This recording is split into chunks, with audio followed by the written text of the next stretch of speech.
Olha, primeiro respondendo a sua primeira questão, sim, os Estados Unidos têm, aí é imbatível, o maior plano de política industrial do mundo, disparado, que é o chamado Inflation Reduction Act.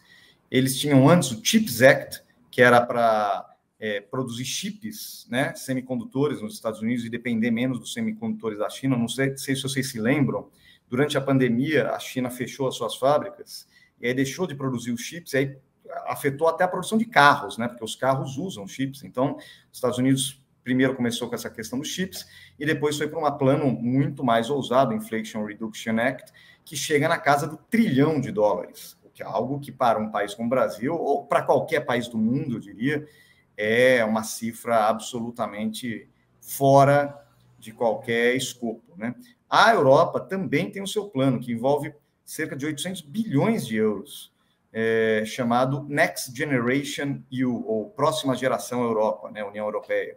Então, a Europa também tem. A China tem inúmeros planos de políticas, assim como a Coreia, todos os países asiáticos, até países latino-americanos já adotaram também programas de desenvolvimento industrial.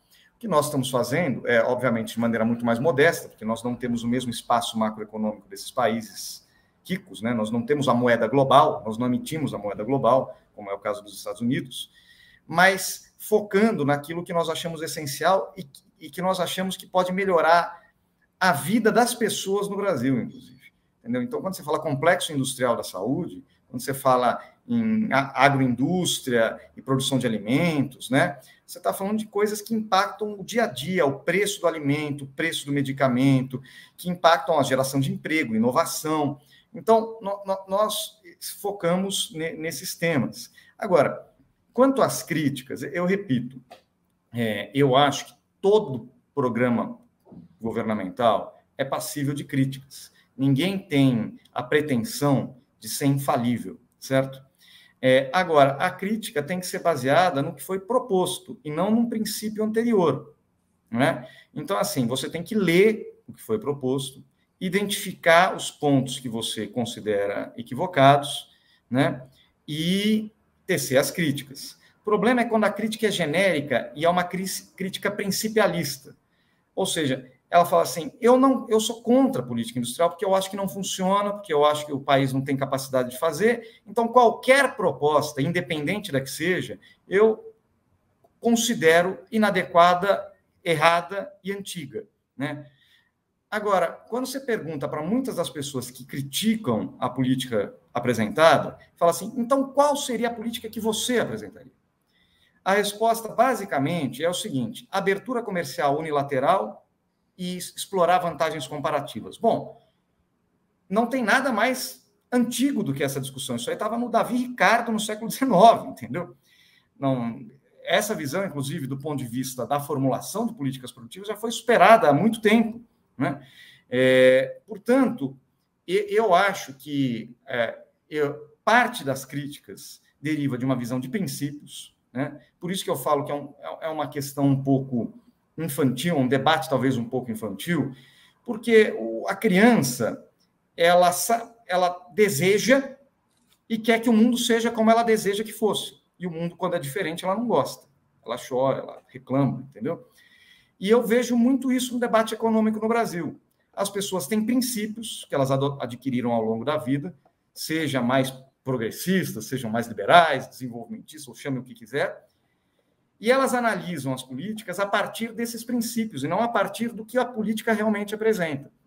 E a outra crítica, que também decorre do não entendimento, da não compreensão da política, é que isso envolveria gasto público, descontrole fiscal, como a gente disse, não tinha nada nenhum anúncio de novo gasto público, recursos públicos. Ao contrário, quando você vai para o setor agropecuário, agrícola, o Plano Safra envolve recursos públicos, são 10 bilhões por ano, basicamente, de subvenções para crédito para o setor, e funciona muito bem. Sobre o Plano Safra, a mídia hegemônica não reclama. Curioso.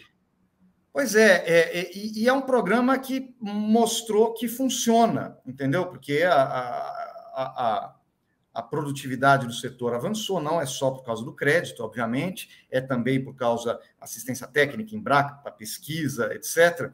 Mas, obviamente que existem recursos públicos ali.